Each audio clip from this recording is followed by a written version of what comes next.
Magandang araw mga bata! Muli, ako si Teacher JM at ngayong araw na ito, ating pag-aaralan ang mga produkto ng Rehiyon 4A. Mga produkto at serbisyo sa Cavite.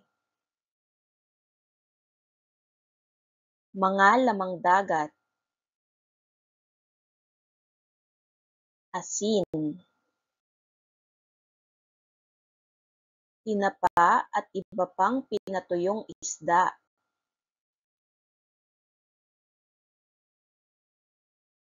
Pangunahing produktong agrikultural. Saging. Pinya. Abokado. Kape. Palay. Mga produkto at serbisyo sa Laguna. Pangunahing produktong agrikultural. Palay. Lansones. Niyog. Mais. Saging. Rambutan.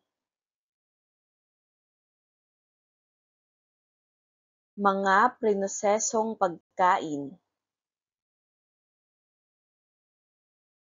Ang Laguna ay mayroong ding buko pies, espasol, oraro cookies at iba pang kahalintulad na produkto at kesong puti o white cheese.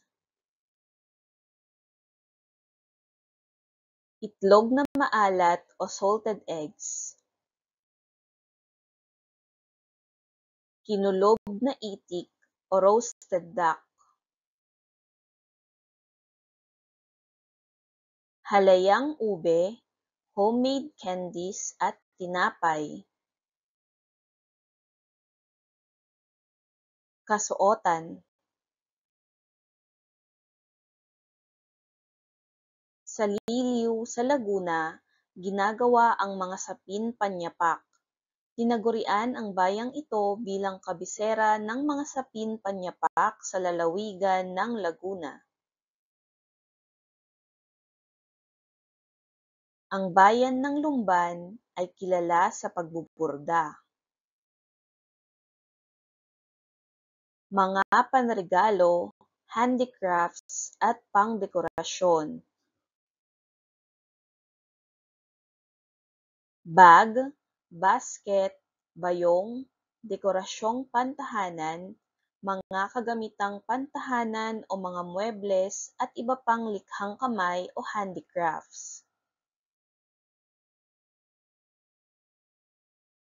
Mga gawa mula sa lokal na materyal tulad ng pandan fiber, water hyacinth, at rattan.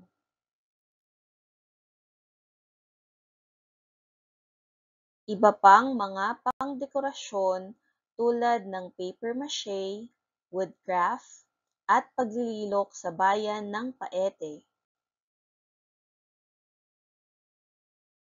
Dumako naman tayo sa mga produkto at serbisyo sa Batangas.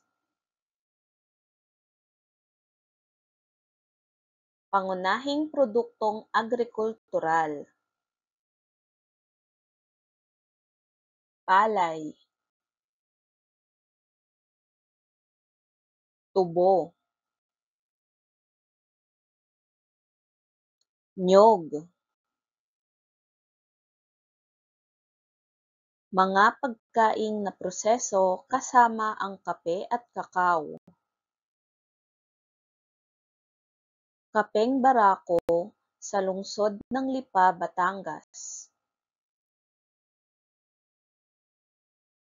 Tapang Baka na mula sa Taal, Batangas at Padre Garcia kung saan nagmumula ang karamihan ng mga karne ng baka. Choco Balls o tablets o tableya na mula sa Mabini, San Pascual, Mataas na Kahoy at Padre Garcia. Lambanog at mga alak na gawa sa sampalok at bayabas. Masustansyang inumin tulad ng tsaa na mula sa guyabano, malunggay, lemongrass, turmeric at iba pa na mula sa halamang gamot. Raw honey, espesyal na kakanin na mula sa bigas at malagkit at iba pang pastries. Sariwang gatas, yogurt mula sa gatas ng kalabaw o baka.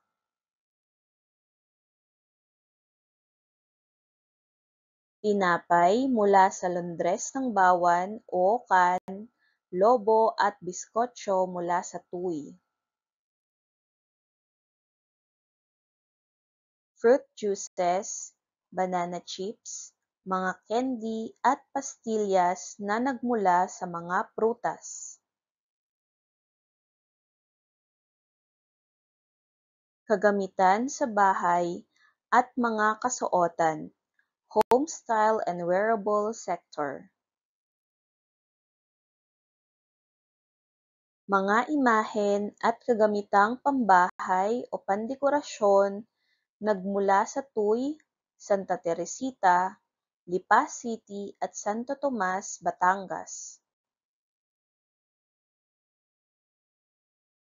Mga hinabing produkto at balisong mula sa Taal.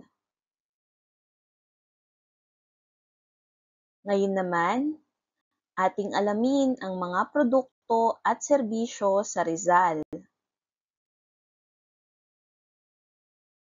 Suman o rice cake. Copper ore reserve. Deposito ng marmol sa Teresa.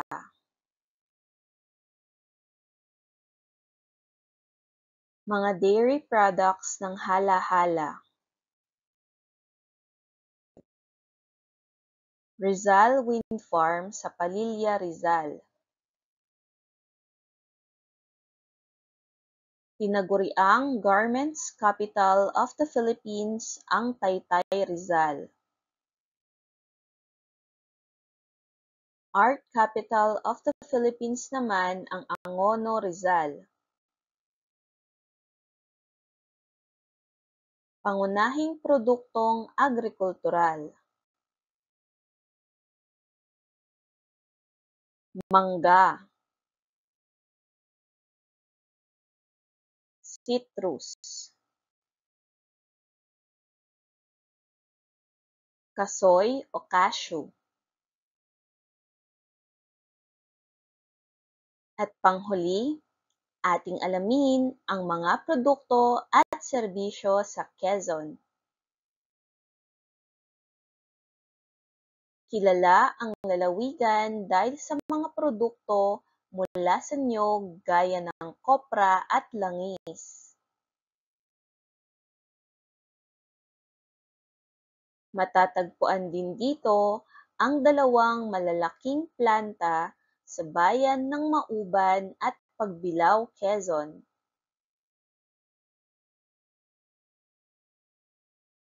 Agribusiness. Sa larangan ng agribusiness, ang Quezon ay mayroon ding kape, virgin coconut oil, cocoa sugar, kawayan at iba pa. Agri-turismo. Agri-turismo. Kabilang dito ang kalusugan at kagalingan, mga farm resort, mga pasilidad na panlibangan, at mga parke ng kalikasan o nature parks. Makikita rin dito ang Mountain and City View Campsite. Pagpoproseso ng pagkain.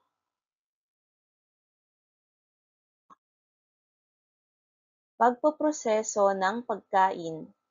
Mga pagkain may niyog, prutas, iba't ibang uri ng mga mani, gulay, lamang dagat, at iba pa. Mga kasuotan at estilo ng bahay. Mga kasuotan at estilo ng bahay katulad ng bahay na bato sa Candelaria, Quezon. Kagamitan, tela, pandegalo, kasangkapan at mga dekorasyon. Tinuturuan na rin ang mga katutubong dumagat sa Real Quezon ng handicraft training. Pangunahing produktong agrikultural. Palay, niyog, saging,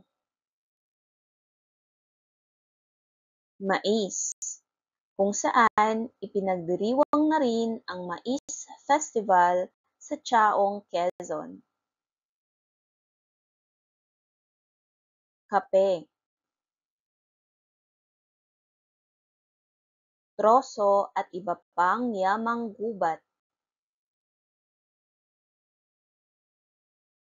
Hayan mga bata, sana ay marami kayong natutunan sa ating paksa ngayong araw nito. Ito ay tungkol sa mga produkto ng Rehiyon 4A Calabarzon.